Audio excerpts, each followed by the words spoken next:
Welcome to Sports Talk with Steve Jones, the daily talk show with the voice of Penn State football and men's basketball. You never know what special guest may stop on by any given day. Now here's the man of the hour, Mr. Steve Jones. Great to have you with us. Okay, so the serious stuff first, then I want to do something fun. Okay. I mean, I realize that, you don't think I'm into fun. I think you're into fun. Okay, so but let's have some fun. Let's start with the serious part. The Treya Savage, Boyertown zone, Pottstown, Boyertown. He did that to the Yankees. So this is not unusual. It's unusual that his first game this season was pitched in Jupiter, Florida, which is the Cardinals complex. Wasn't he like high A, and he's like moved all the way up to now he's throwing 7 complete because 7 like incredible innings in the World Series in the span of a year. I mean, he's he made even the great Shohei Ohtani look like average last night. There's a photo that I don't know what photographer it was got Ohtani swinging and off balance, and he's already walking off the mound. Helmet's off. Ohtani's on the ground off balance, and he's gone. I'm already walking around. I'm done with you. Incredible. But there is a basic. It's not a tried and true, but I think most times you will find in any sport. Soccer, hockey, football, basketball, baseball. Okay? If you play with the lead, it makes a big difference. Now, in soccer, it's an absolute. As soon as you score the first goal, the game's over. But I usually go the exits. All right, we're done. But you play with the lead, you stay in the lead. But you play with the lead. Now, it's not perfect. But what have the Blue Jays been able to do? Yes, the Dodgers took the lead the other night, 1-0. But when Guerrero hit the home run to put them in front, it changed the entire dugout. It changed the tone, tenor of the game. And the Blue Jays have not trailed since. They led the rest of that game because they played with the lead, which meant they could play with their bullpen a little bit. And then they got to last night. Yasevich was great. They hit the back-to-back homers to start the game. 3 pitches, 2 home runs. All right. It's about as good as you get. Right. And you sit there and, you watch them play with the lead. And that was so important, especially against a team that really has – they won Game 3. But remember, yes, the Blue Jays won 11 innings without scoring a run. They also did it with a depleted offensive lineup. Yeah. 1 injury plus – managerial issues, okay? Which, to his credit, you notice he has changed how he's managed since that game. He put Schneider in immediately. He's been keeping his offense in there the entire time. All right. So now, but remember this: the Dodgers have essentially gone 3 games now without really scoring because they went 10 innings. Without scoring a run the other night till Freeman hit the home run. Now you add in the next 2. So, that's a game. Yeah. Right? And then the last 2 games, they just have not been hitting. And, and Kevin Gausman, whom I feel is the best pitcher I ever saw on the mound at Medline Field, LeBron Park, when he was done, he was pitching for Aberdeen at the time. When he was done, I looked at Joe Putnam. I said, that kid, that is some special dude right there. And believe me, there were rehab starts in there that the Pirates sent. Rehab starts, like guys that were like Zach Duke and guys like that were already in the majors. He was the best pitcher I ever saw on that mound. Best. I sat there and went, man, this guy is good. Now, he's going to go against Yamamoto, who has 2 complete games. And it is the best chance. Yamamoto is the single best chance they have to get to Game 7. Yes. Who has been just outstanding. Now, if George Springer is able to play, it then brings with it a decision on what to do with Bo Bichette. Because Bo Bichette has to be in the lineup. Yeah. But he also means he has to play second base.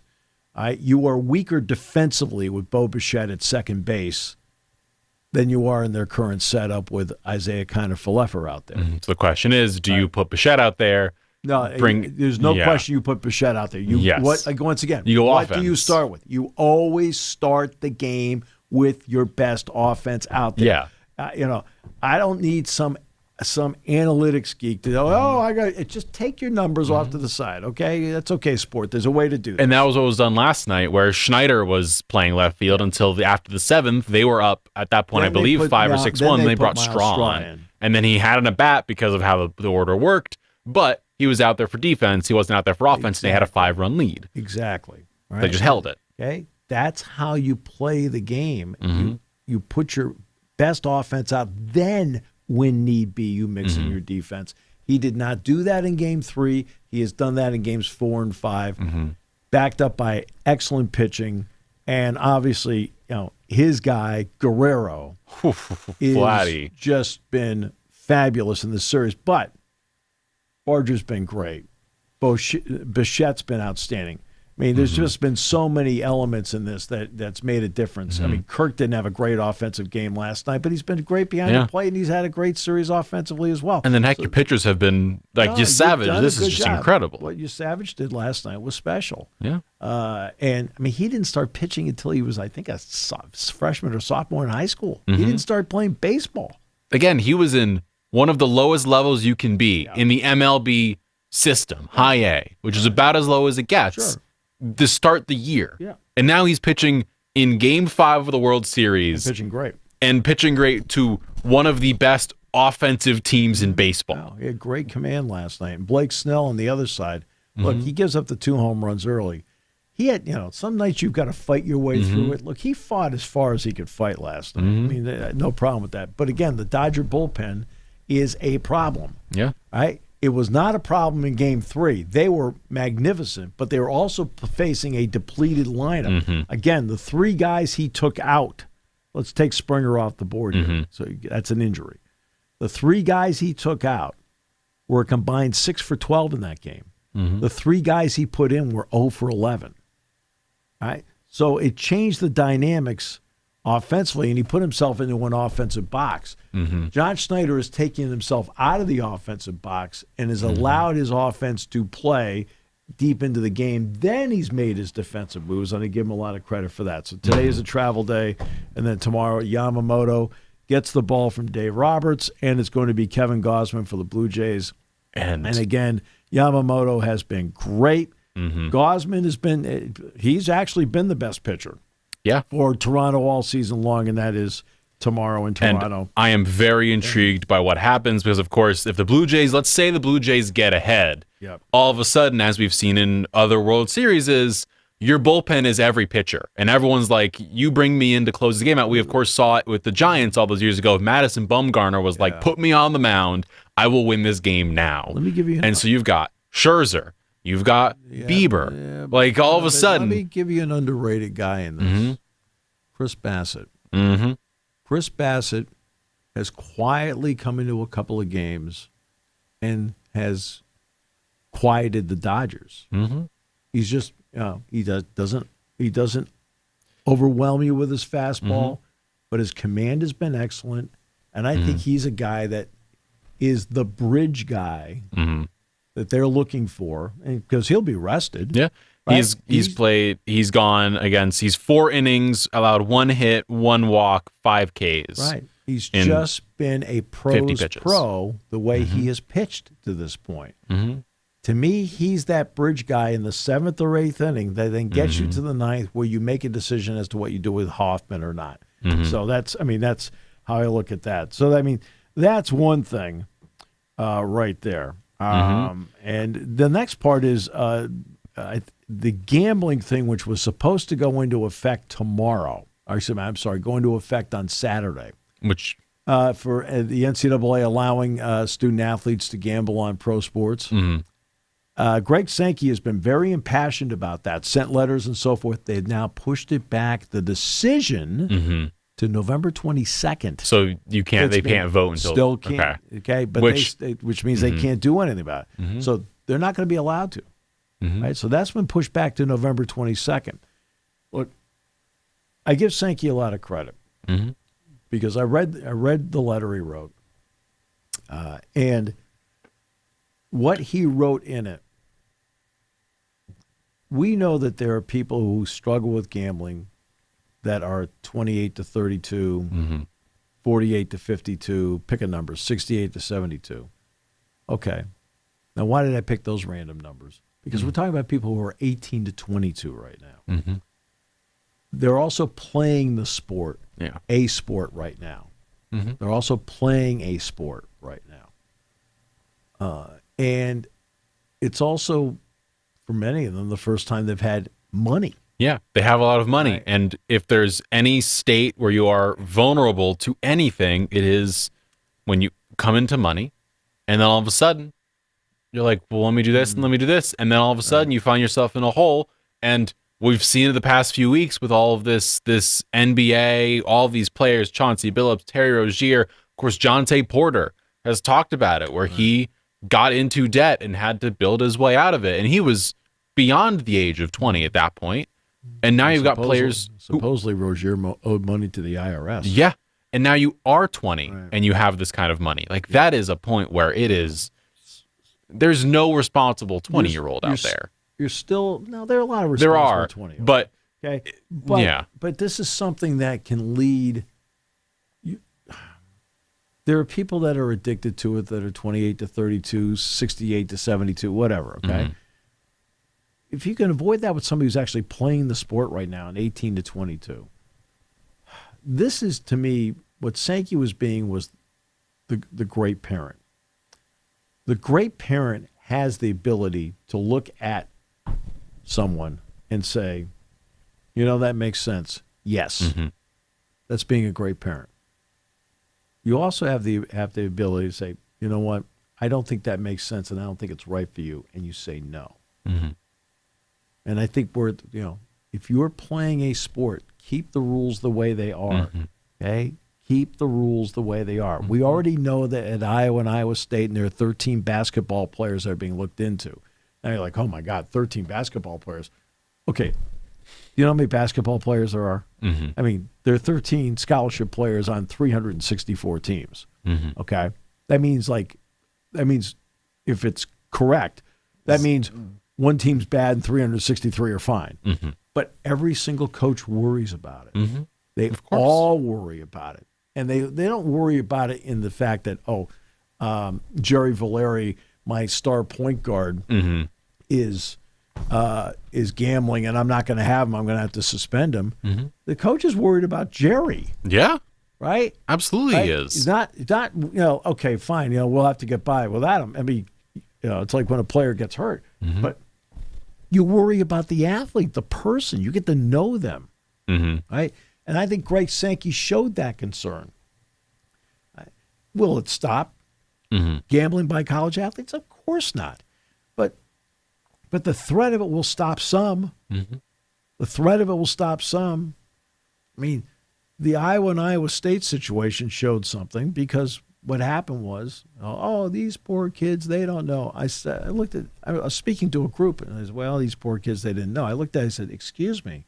I said, they were using their mother's maiden name to make the bets. I said, you know what that means? That means they knew what the rules were. And the person looked at me and went, wow, I didn't realize that. Which is, that's why, when you have a give and take, if you can give them a piece of information they weren't aware of, it then helps, right? You give more context to the story. I said they gave their maiden name, which means they know the rule. They knew the rule, right? And so you're doing everything you can in this wide world that opened up 7 years ago with the New Jersey case. And now you have legalized gambling, sports betting in 38 states, plus Puerto Rico and the District of Columbia. So there are 12 states that don't. But that is, I thought it was a wise move on their part. Wise move. All right. I agree. Now let's go. Anything else? I have one more topic. I want to have fun. We're gonna have fun, but I have a fun question for you first, Steve Jones. I'm leaving. Would you say you would like, if you were running a college institution, for your athletic director to be involved in the hiring of the next head coach? Would that be a thing you'd like to have happen, Steve Jones? This one. So yesterday, for those out there, Woodward, yeah. Louisiana Governor Jeff Landry told reporters that LSU athletic director Scott Woodward would not be involved in selecting the Tigers' new football coach, saying, quote, "No, I can tell you right now, Scott Woodward is not selecting our next coach. Maybe we'll let President Trump pick. He loves winners," saying essentially, he also then added on into it saying if he gets his way, he is not letting the athletic director of LSU pick the head coach of LSU or be involved in picking the head coach of LSU. Instead, they're going to get some sort of committee together to pick the coach, but Woodward won't be a part of it if the governor has his way at all. Thoughts? I think let's start with this basic part. I believe LSU right now has an interim president. I believe they do. Which means now the Board of Trustees has more power. I don't know what they're called down there, the Board of Regents, trustees, whatever. But their Board of Trustees has, they've always had a lot of, any Board of Trustees has the most power, but at the same time, you let the president run things. Well, when you have an interim president, it's a little different ballgame. And that's been one of the issues we talked about with private equity, with USC and with Michigan being it's their Board of Trustees, regents, whatever they are, having the power and saying right now we need more information about this because they don't have a president position to make the decision. Yeah, okay? Apparently they're down to 4 candidates. Right. So LSU is in that same spot. All right. I am very big into, for the most part, staying in your lane. So, for example, I'll give you an example. We had Governor Shapiro on the show. Yeah. Okay. Now, what did Governor Shapiro and I talk about? We talked about the power of sports, what it can mean for the youth of the state, the Commonwealth, and so forth. We talked as fathers about our respective coaching experiences with youth. I did it for 14 years. He's been doing it for years as well. Been a little busy lately. But that's what we talked about. Okay? So I didn't sit there and talk politics with him. All right? Yeah. I'm a sportscaster. It's a sports show. So I stayed in my lane because I knew it was the right thing to do. And the governor appreciated that, and it allowed him to talk just as, hey, guy to guy, because he loves sports. Sports fan to sports fan. Sports fan to sports fan, dad to dad. I mean, that's how the conversation went. It was very free and easy for both of us. All right? Governor Landry has a big job. He's the governor of a state. Okay? Huge city in New Orleans. All right? And, we all know New Orleans at times has had some problems. Shreveport, Monroe, Lafayette. I mean, he's got a beautiful state. And, of course, they always have to worry about every storm that comes through because, for example, I don't think people realize maybe that New Orleans, for example, is below sea level. So you've constantly got to be on guard for things like that. It's a huge job to have. The budget, FEMA, things like that you have to deal with that maybe a governor of North Dakota doesn't have to deal with, for example. When it comes to picking football coaches, I feel strongly about, I understand your passion for it, but at the same time, I appreciate if you want to have a committee, that's fine. Yeah. Right? But I think you should stay out of it, only because that's not your lane. Okay, that goes back to my original point about staying in your lane. Doesn't mean you can't have an opinion about it. Doesn't mean you can't have an opinion about it. I completely appreciate he has an opinion about it, and I completely appreciate that he knows how important this is because to do the buyout, I believe they had to go to him.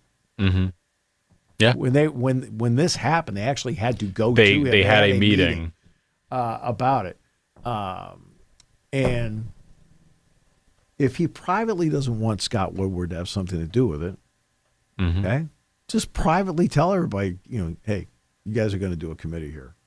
I mean, do we have to be that public about it? Yeah. Also, now he may have been asked about it, but I don't know. Also, if I may I ask a question? I guess this is a general thing. If Governor Landry is going around Woodward in this case very clearly does not like the position. Like, very clearly there is some sort of distaste or whatever for one another. Yeah. Scott Woodward's put in a really weird position where he's in the job of athletic director, but he's now, to some extent, not the athletic director. No, And I mean, essentially, what the governor's done is he's figuratively tied his hands. Yeah. So it's oh boy. Now, I'm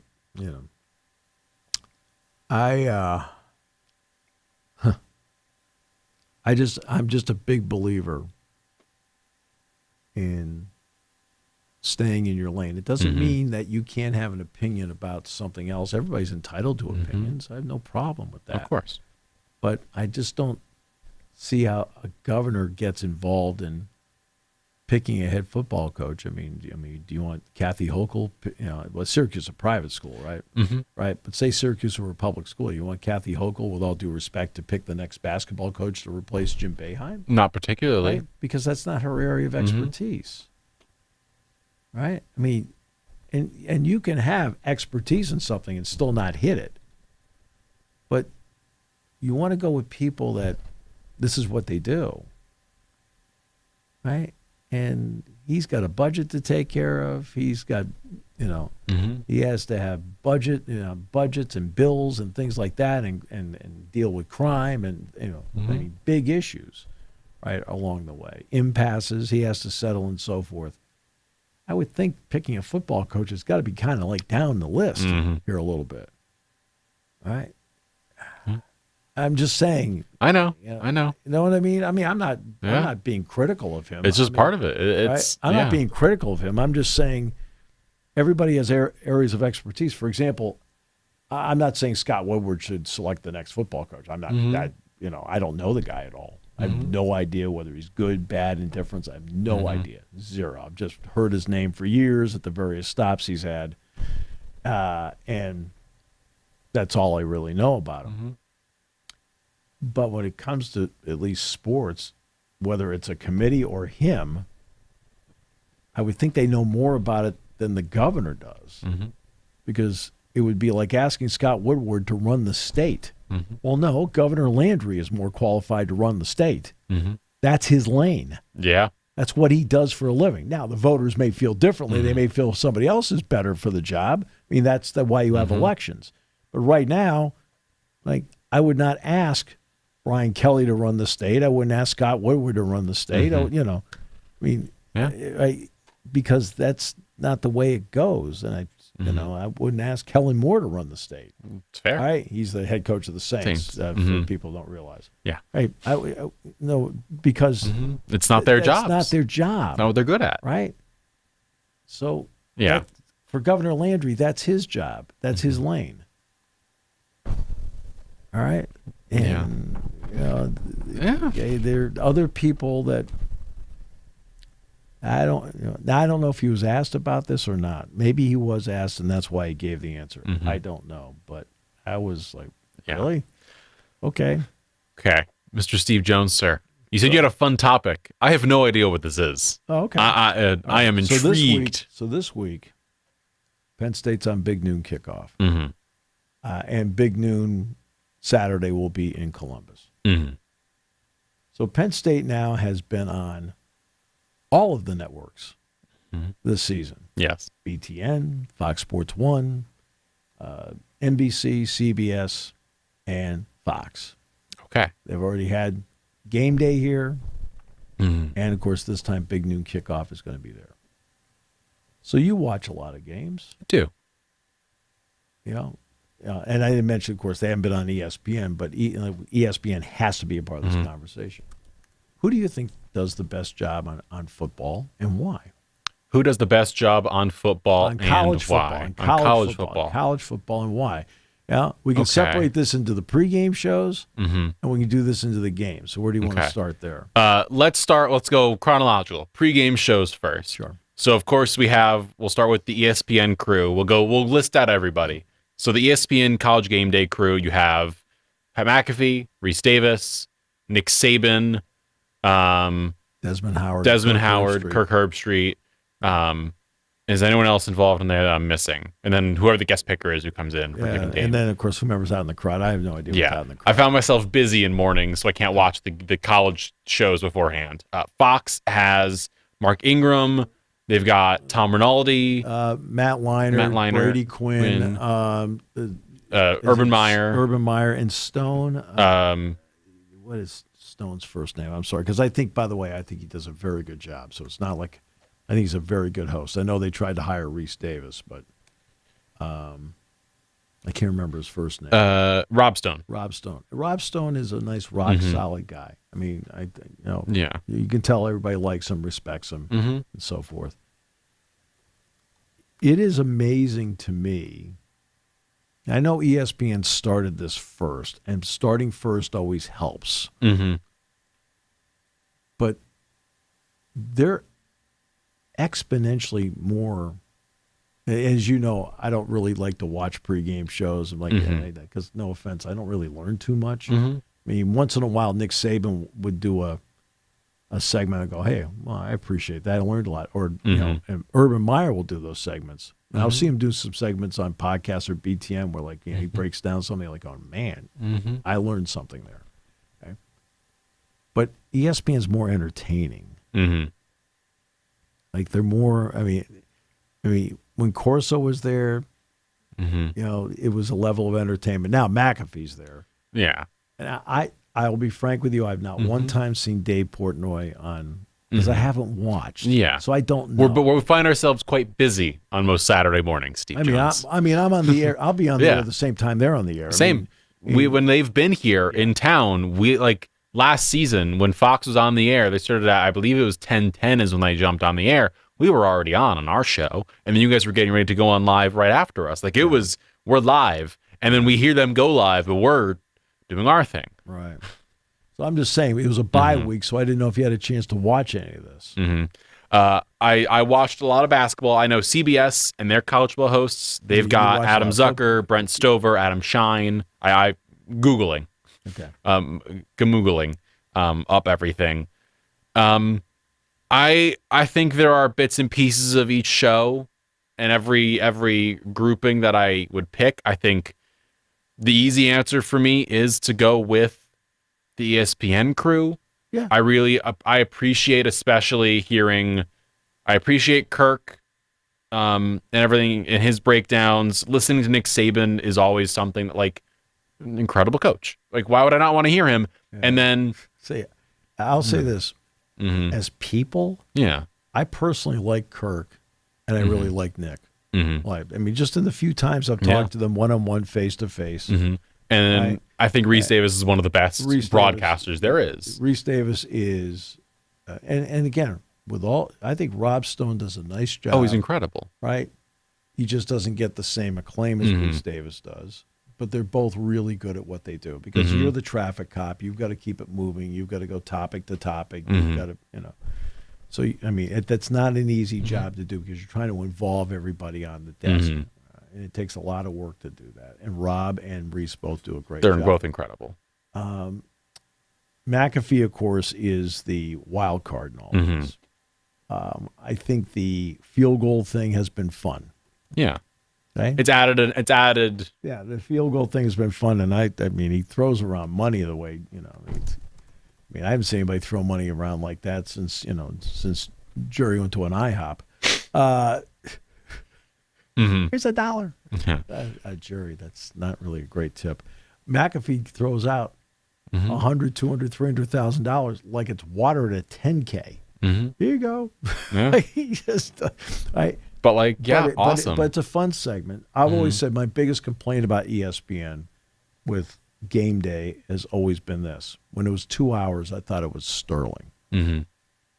If I'm running ESPN and they say we should expand to 3 hours, I'm sitting there going, of course we're expanding to 3 hours. And my advertising department is licking their chops. Loving life because now they get to sell another hour game day. But it's, to me, not better television in the end. Now, you can't go back. Yeah. I'm saying, you come to me, we're going to go an extra hour. I approve it right away. My sales department's like, this is great, and we're all making more money. We got it. Is it a better show at 3 hours? No. It's passable, but no, it's actually better at 2 hours to me personally. Big Noon stayed at 2 hours. They're more of a matter of fact. Straight to the point. Straight to the point. Now, I have not seen Dave Portnoy on there, so I don't know how he fits into all this. I don't. So that's at least the start there. Okay. What's next? Now it's the games. You've had a chance to watch a lot of games, especially when you get to later in the day at night when Penn State's not playing or when Penn State is playing. Yeah. All right. So, I mean, what do you think? Who do you think does the best job? I'm not going to include you and Jack Ham because I feel biased due to the fact that I work with you. So excluding you, Hold on 1 second. I know. Oh no. Whatever this is. Oh.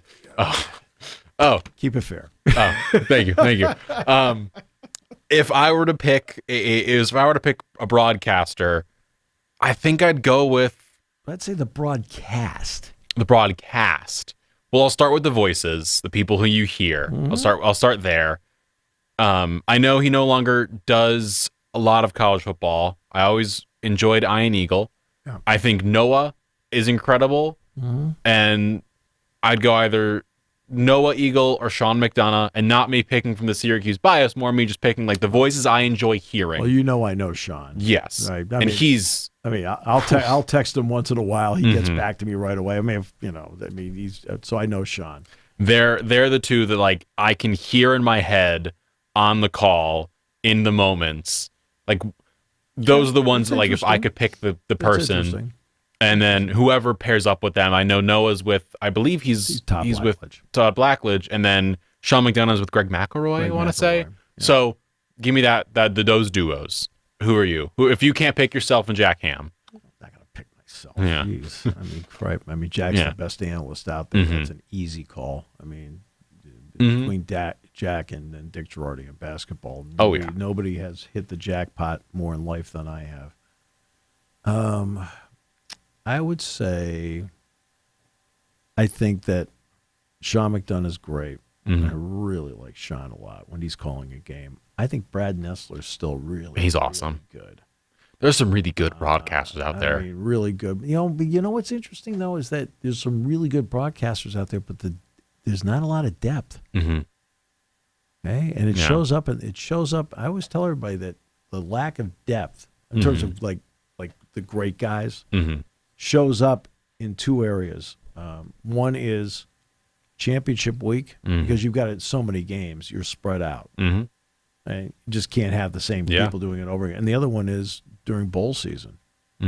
Right? Like I'll give you an really underrated guy that doesn't get talked about because he's the ACC league guy. That's Wes Durham. Oh yeah. Right. Wes Durham is absolutely outstanding. I'll give you on the broadcaster. The SEC. Oh God, the SEC guy. God, I can see his face. For God's sakes, I think he does it. SEC broadcasts teams. Yeah. He's their lead guy. He's really good. Lead guy for the SEC. Is it Tom Hart, Dave Neal? Tom Hart. Okay, Tom Hart. Tom Hart's really, really good. Now, I'll also throw in someone again, a graduate of the same year as Noah is now doing is coming in, I believe, this Monday and doing the NFL game that's going on to Nickelodeon. Drew Carter. Drew Carter's awesome, very good. Celtics play-by-play guy. There's a very underrated guy that I'm going to throw a name out there that I think is one of those, like, I want to see how he does. Mike Monaco. Ooh, Mike's good. Right. I think Mike Monaco's very good. Now, the best presentation to me is by far ESPN. Best presentation. The area that I don't like is that when they're doing games like, and so who are your college football playoff teams? Okay, over here in the back, you don't have a vote, so it doesn't really matter what, Okay, I sit there and go, just do the game.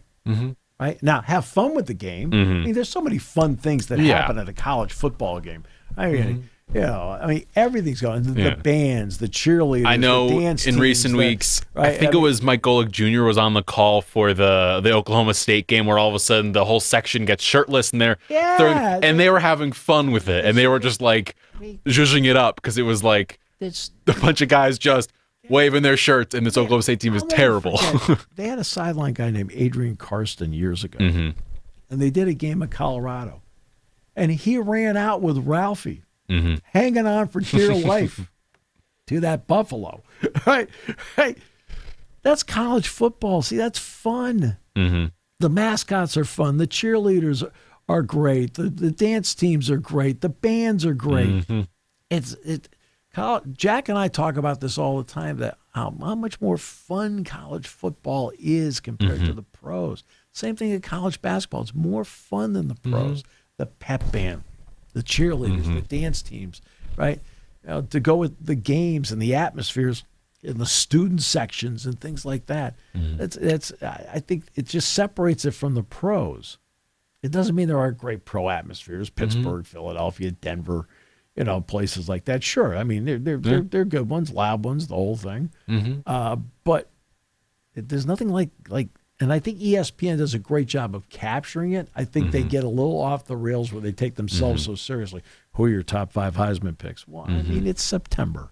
Yeah. Okay? It's September. So in other words, it makes no sense to me. Okay? Who are your top 12 teams in the college football playoff? It's September. It makes no sense to me. Just do the game. If the game goes short and you need to fill 20 minutes of time at the end, have at it. Have at it. But during the game, just do the game. Yeah. Okay. Do the game. I feel like Fox has been invaluable to the Big Ten monetarily. But it just feels like they're a step to a step and a half behind ESPN as to how the broadcast feels. And I like Gus. As Gus will come up to me, he'll walk up to me and he'll say, Steve, it's been a minute. Right? That's Gus, okay? Now, I don't really know Joe Klatt. I've only said hi to him a couple of times. I don't know him at all. I really don't. But I really think he's an excellent broadcaster and analyst. But I still feel like the whole thing feels like more of an NFL presentation as opposed to a college. See, this is where it's interesting with the dynamic between the two. Because I feel like until they got Joe Buck and Troy Aikman, ESPN struggled to do an NFL presentation on Monday Night Football, despite being great at college presentations. And I feel like Fox has been great at NFL presentations, and they can't get it to translate to college presentation. Am I? You're pretty spot on there. Right? You're pretty spot on in terms of it has nothing to do with. I think Gus is great. Okay, all right, and then Joel Klatt, right, and Jenny Taft. I mean, they're fine. I mean, they do a really good job. Jason Benetti, who's incredible, one of the great guys. He's on the number 2 crew. He's really, really good. Does a great job. Just like McDonough and McElroy do a great job. The problem is once you get past McDonough and McElroy. Now you're starting. In my opinion, you're starting to slide a little bit. Like there are a good young broadcaster, by the way, is Connor Onion. Okay, all right, he's on Western at Houston this week with Mark Helfrich. Yep, he's got he does FS1 and he's been doing BTN. And he's a really really nice guy. I mean, I like Connor. He's just a really good young broadcaster. But Jason Benetti's fabulous. I just feel in terms of presentation, ESPN, their ability, the odd thing is, and you can tell the difference in crews. When Penn State played SMU in the college football playoff game at Beaver Stadium last December 21st, the game was shifted over to TNT, but it was ESPN's crew. Yeah. Okay. I was at Michigan State for basketball, and the bus is going to leave at 5:15 or whatever. So I'm sitting in my hotel room at 4:30, and a replay of the game was on. Well, of course, I'd never, except for, I saw the game because I broadcasted it, but I hadn't seen the television version of it. That was as poor a broadcast as I've heard in my life. And I'm not talking about Mark Jones and Roddy Jones. I mean, they were okay. I mean, they were okay. I mean, they kind of did the basics. that stadium was wild and insane all day. Mm-hmm. And whomever was in charge of sound on that game never captured it. Mm-hmm. It sounded like it was muted. It didn't come through the TV set, which for ESPN is unusual. You watch a Saturday, that Texas A&M LSU game the other night. They've got those mics right up on those bands. You can hear the LSU band. I think there was a pep band there for Texas A&M, or they may have made the trip. Yeah. They probably made the trip. Right? You could hear them, the crowd noise, the whole thing. It's all part of the atmosphere. Kind of brought it all into your living room. Right? And I think ESPN does that a lot better than Fox does, for example. And I think that's one of the elements that they're missing. Can I give you the ultimate crowd moment that my brain jumps to? And it's we were discussing the city earlier, New Orleans. Is Mike Tirico on the call in 2006 for the Steve Gleason blocked punt, and he said touchdown New Orleans, and then just stopped talking, and you could only hear the You laid out. Incredibly loud crowd cheering for like a minute and a half straight, and he didn't talk. He was like, I'm just gonna sit. Right. And you could hear and feel the crowd noise. You can watch the replays on YouTube and you can feel it. And this is coming through on a YouTube video and you can feel it. Like that's what they're missing. Sure. And there's a lot of pageantry that goes in to a college football game. That's why when they talk about here, they talk about the greatest show in college football. You know, the whiteouts, the fireworks, the stripe outs, the helmet stripes, you know, the blue band, and now having Ellie Sheehan being the drum major, which has been a fascinating thing for people this year because she's a first. To see, the dance team out there doing their routines, to see the cheerleaders doing their deal and what they mean, the Nittany Lion mascot, and the whole deal. I mean, at LSU they have a live tiger. I don't know about that, but it's all part of it. Now, like the other day, before Georgia played Ole Miss, I'm watching this, some of this game. They're showing Uga walking through the hallway, and it's like, okay, here comes Uga. I think it's Uga 11 or something. Like that. But they do stuff like that. See, I don't think Fox thinks that way. I think Fox thinks it's football, and we have a way to do football. Okay. And by the way, is it bad? No. But it's great for the NFL and doesn't translate the same way in college. Just like what ESPN does in college never translated to their NFL coverage as to how they did the NFL. And I feel like Buck and Aikman make up for. They're still not quite there yet. But those two, like, they make up for it. Like, Mike did everything he could. Believe me. Yeah. Mike, as you know, I have great respect for Mike Tirico. Not a little, a lot.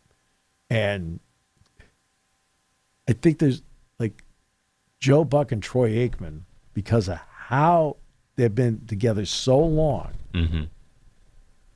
they still do the same presentation on the NFL, which isn't really great. Everyone has to conform to them. Right? But they make up for it. I mean that's why I think it's been the biggest difference in what we're seeing, because when they go to the second Monday night game, and they have two of them, it's back to it's like, what are we doing here? Can I give you another call? I was thinking of like the calls that I can feel. Vern Lundquist and Gary Danielson kicked the kick six. I mean, that one, you can see the TV shaking, and you can hear the crowd roaring, and you could hear Vern just like letting it rip. And it's, again, one of those iconic level moments, and it's just awesome. Well, Vern Lundquist. You know what's really cool about Vern Lundquist? You know what you see on the air? He's exactly the same guy off the air. Good. I mean, exactly the same guy off the air. He is one of the nicest, jovial, love and life guys. And you think of all the iconic calls, like the Tiger Woods shot hanging on the lip. In your life. Right. And of course, the great Jack Nicklaus. Yes, sir. Right. Ben Wright's like, I said it first. I said, Ben, he wasn't stealing it. Okay. They're all sitting in the booth going, did you hear what Ben said? They're all sitting in the booth, like, kind of watching the player in front of them. This has been a fun exercise. Anything else to add to this exercise, Mr. Steve Jones? I just, we all love college football. Mm-hmm. And it's interesting that college football and college basketball are different than the NFL and the NBA in terms of the pageantry and what makes them fun. It's not as if we know in the NFL we're seeing the best players. Mm-hmm. We know in the NBA we're seeing the best players. Mm-hmm. Okay? We know that. Mm-hmm. So the caliber of competition is best on best because in a life of Pee-wee to junior high to high school to college to the NFL, there's been a weeding out process. Okay? But just because it's not the best of the best, okay? You're out there and we can put all the names on the back of jerseys that we want and so forth, which is great, because on TV it helps identify people. Right? But it's still the name on the front that means everything to 111,000 people sitting in a stadium. Right? It's still, I'm going back to campus. I'm going back to the creamery. I'm going to walk around campus. I'm going to tailgate. I'm going to have a blast out there. We're going to drive in. We're going to set up the tent. We're going to have some beverages, some brats, some dogs, some burgers, chicken, whatever it may be. And then guess what? The team's going to show up for the bus, and I'm going to be for the arrival. And this is great. As the gladiators enter the arena, then I'm going to go in and yell and scream and do my whole deal. And when that game's over, I'm going to go out and I'm going to complain about the coaching staff, the scheme, and everything that went with it. We are now, before we get to Penn State football, we're going to do a very rapid fire point. Similar topic, similar thing. You can pick from any sports across the board, pro, collegiate, anything. I want you to pick the crew you want to do each item. Sure. So we're going to go rapid fire through this. We got to get to Penn State football. If you could pick any sort of pregame show, what pregame show crew are you taking? It could be from any sport across the board. Inside the NBA. Inside the NBA. Okay. With Ernie Johnson. With Ernie, Shaq, Chuck, that crew. It is a Kenny. It is a standard. It's the best one. Yeah. Then we're going to broadcast crew.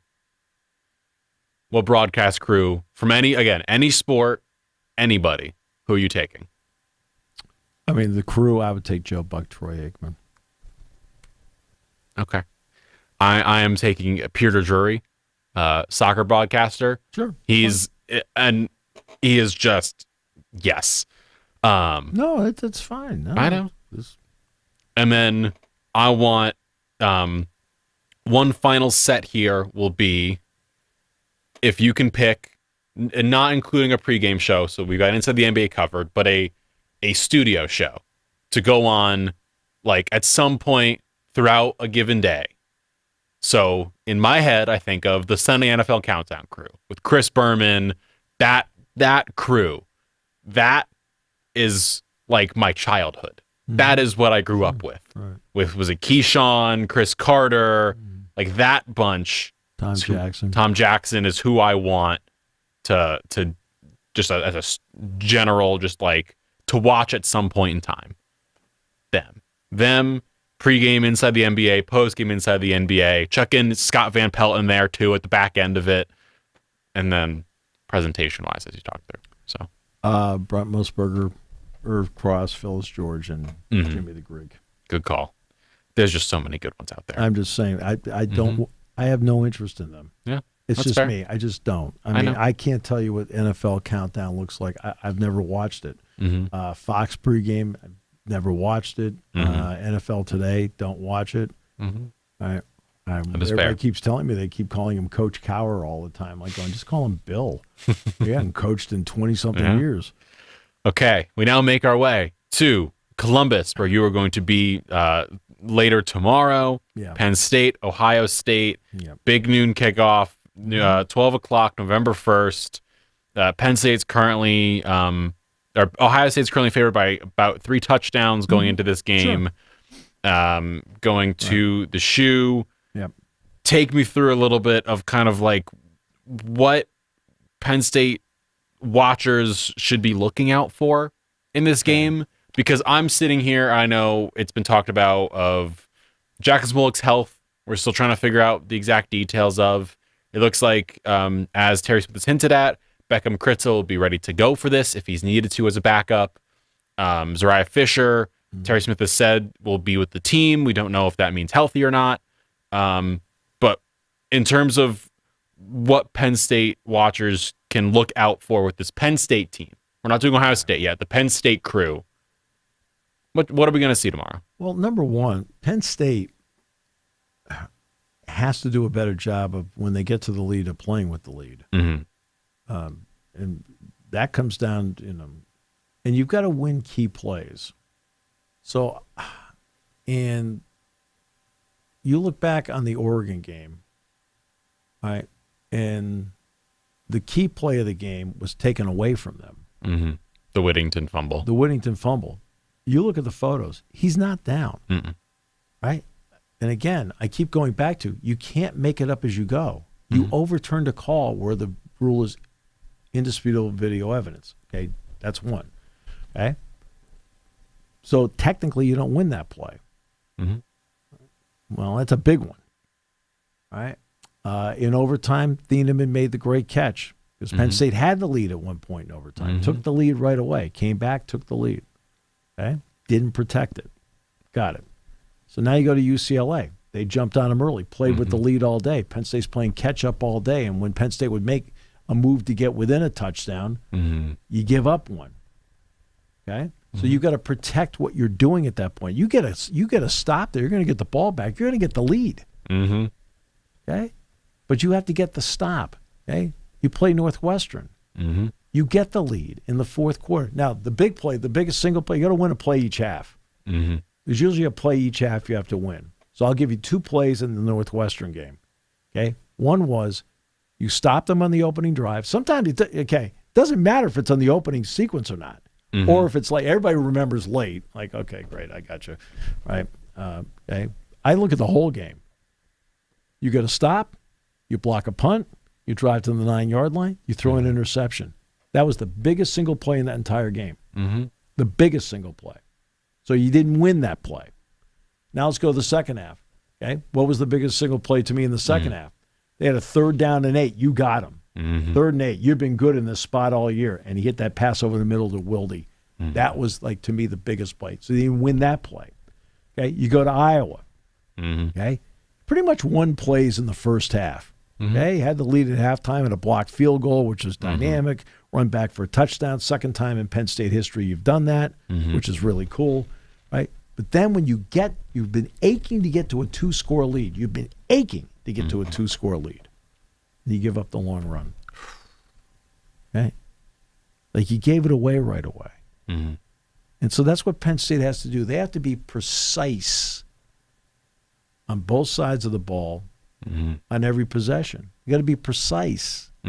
Right? You've got to take care of your assignments and realize that each possession is valuable in a game like this because you've had opportunities to win all 4 of these games. You've lost them by a total of 13 points. You've got to be able to understand that, when you're that close, you're not that bad. Okay? All right? Okay? You're never as good as you think you are when you win. You're never as bad as you think you are when you lose. All right? And if you can win, I was talking about this the other day. He says, well, no, it's more than just one play. Excuse me. You've won a lot of plays in the game. They've won a lot of plays in the game. There's a key play in each half you've got to win when the games are this close. Right? That is actually a reality. It's not like some fantasy here. So that'll be one of my questions for Terry in the pregame show. When we tape the pregame show tonight, about the importance of trying to win the key play in each half and what kind of difference it'll make. I'll ask him that. Yeah. And you'll be on. And the other question I'm going to ask him is in the pregame, not in the talk show tonight. Pregame. Certain things I want to hang back. Yeah. I want you to put your corner's hat on. Okay? When you face receivers of this quality, what do your corners have to be aware of on each play? So I want that hat to be put on by him since he's the best corners coach in the country. Well, Jordan Lucas and Alan Zamitis are working with him now, but like he's the best corners coach in the country. What do you think? Because when I look at Ohio State, Jeremiah Smith is a special talent. Mm-hmm. Yet last year at Beaver Stadium, he was not a factor in the game. Mm-mm. Emeka Ibuka was a huge factor in the game. Mm-hmm. Well, you look at this team. Jeremiah Smith is having another really terrific year. Julian Sainz completing 80% of his passes. He's been 70% or better in each of his last 6 games. Smith is a big part of that. But I'm going to give you a pro reference now. I am not saying Jeremiah Smith is Jerry Rice. I am not. I'm just giving you a comparison. The number one. Jeremiah Smith, okay, is to Jerry Rice. Carnell Tate is to John Taylor. Mm-hmm.